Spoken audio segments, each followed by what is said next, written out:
I guess I'll just start by saying I think it's a disappointing report that has come to council. It is amazing to me to read all the work that went into the consultant's report, only to be dismissed so that we could just do things the way we've always done them. And we're abandoning the notion of a competitive bidding process, sole sourcing the project to an architectural firm that the city did not select in the first place.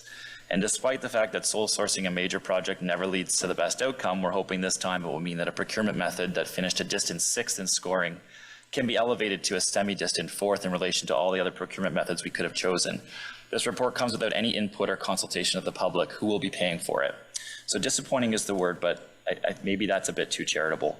When it comes to Lansdowne Park, when we listen to the public, good things happen. And it brings people together, like the new inexpensive benches, patio umbrellas, and planters finally being installed that are urging at Ottawa's public square, Aberdeen Square. For that project, we consulted and listened to the public, and thank you to our park staff for executing it.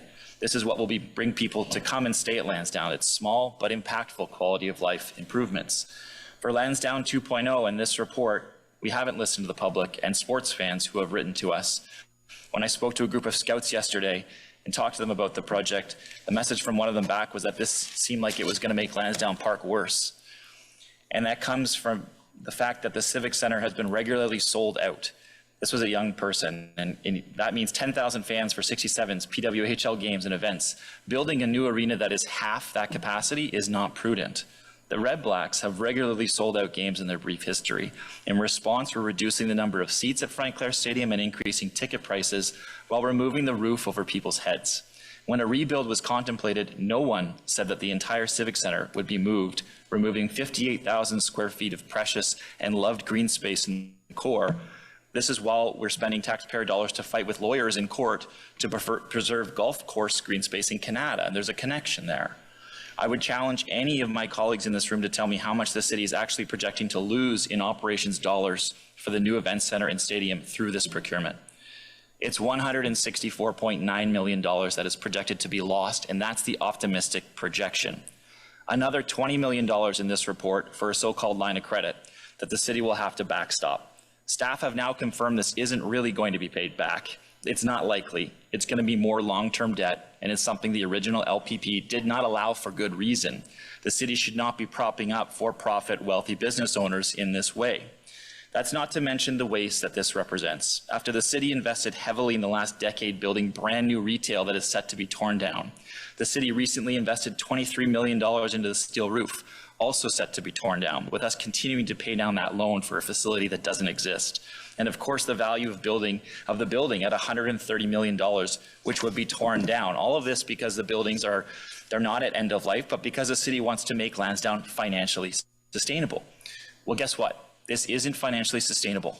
Over $500 million in new debt payments isn't financially sustainable. Saying the teams will only be guaranteed to stay here for another 8 years to 2032 isn't sustainable. So I ask, what's it going to take for us to change course? What's another $4 million here, another $20 million line of credit, the same old procurement model after a full-scale LRT public inquiry? For years, legions of residents tried to tell this city what was needed at Lansdowne and what was missing from the plans, but they are not listened to. In November, our office tried to make improvements to the plan with Better Lansdowne and talked about enhancing transit and active transportation, marginally increasing public realm enhancements, to preserve more green space and not waiving our cash in lieu of parks policy, to requiring more not-for-profit housing on the site, a higher amount of revenue in the deal for capital affordable housing, favoring bids that propose rental housing when that's the kind of supply we need, to building a green roof, to building a roof over the Civic Center, to limiting parking on site without taking away accessible parking and increasing accessible parking. This plan, in my view, is not good governance. It's not fiscal responsibility. And that's what we tried to do, is to bring improvements to this, but people are not being listened to, and that's why this is creating so much division in not just this community, but across the city. Ultimately, this report represents another checkpoint for a project I opposed at council last year, and one that continues to fall short. This report also brings with it additional risks and offers a sole source procurement option that I'm not convinced will deliver the public with the best results. It's for these reasons I'll be voting against the report today. Thank you, Mayor.